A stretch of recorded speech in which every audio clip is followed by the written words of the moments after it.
Hello everyone, আজি বনাব লৈছো এটা সিম্পল বয়লাৰ চিকেনৰ ৰেচিপি একদম সিম্পল হয় ভাজি এখন বনাব লৈছো তাকে মেইন ইনগ্ৰেডিয়েন্টটো আজি লৈছো এয়া হৈছে নৰসিংহৰ পাত আনি থৈছো গছৰ পৰা চিঙি আবেলিতে তেন্তে আহক আৰম্ভ কৰো এইখিনি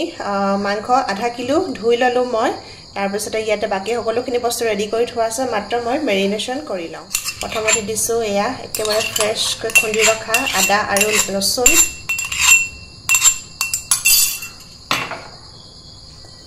তাৰ পিছতে দিম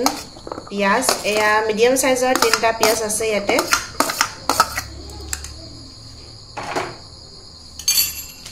তাৰ পিছতে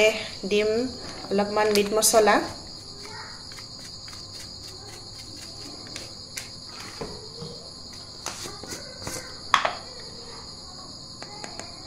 তাৰ পাছতে দিম অলপমান হালধি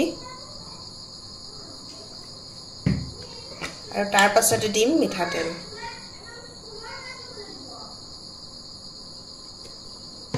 তাৰ পিছতে গুটেইখিনি ধুনিয়াকৈ মই এনেদৰে হাতেৰে যিমান পাৰো মুহাৰি মিক্স কৰি লম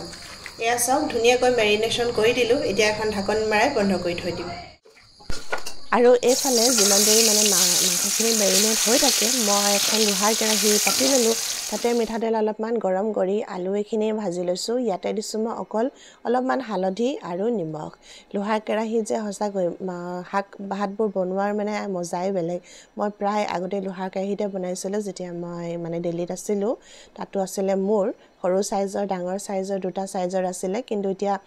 বেলজিয়ামতে মানে ইলেক্ট্ৰিক কাৰণে আমি এখন লৈ যাব নোৱাৰো নহয়তৰ পৰাহেতেন মই লৈয়ে গলো হেতেন কাৰণ লোহাৰ কেৰাহীত বনোৱাৰ টেষ্টটো আৰু তাৰ মানে হেলদি হয় বহুত হেবলি কয় আৰু তাৰ পিছতে যিখিনি যে তেল বাকি থাকিলে সেই তেলখিনিতে মই কেটামান পাঁচফোৰণ ফুটাই ললো আৰু তাৰ পিছতে মেৰিনেট কৰি থোৱা মাংসখিনি ইয়াতে দি দিলো এতিয়া মই নিমখ নিদিও কাৰণ পিছত পানী ওলাব অলপমান পানীখিনি শুকাই লোৱাৰ পাছতে মই ইয়াতে দিম জুখমতে অলপমান নিমখ তাৰ পাছতে দিলো দুটা সৰু সাইজৰ বিলাহী আছিল মোৰ ফ্ৰিজতে পৰি তাকে দি দিলো বিলাহী কটা মনত পৰিছে আমাৰ ইয়াত জানেনে বিলাহীৰ দাম বলে 150 টকা হলগে কিলো আৰু আপোনালোকৰ ফালে কিমান মোক কবচোন তাৰ পাছতে বিলাহীৰ লগতে যে ভাজি ৰাখিছিল মই আলুখিনি সেই আলুখিনি দি দিলো আৰু অলপমান মছলা মোক কম হ'ব যেন লাগিলে সেইকাৰণে মছলা অকমান দি দিলো তাৰ পিছতে ধুনিয়াকৈ গুটেইখিনি ঢাকনখন মাৰি কম গেছতে মই হিজাই থাকিম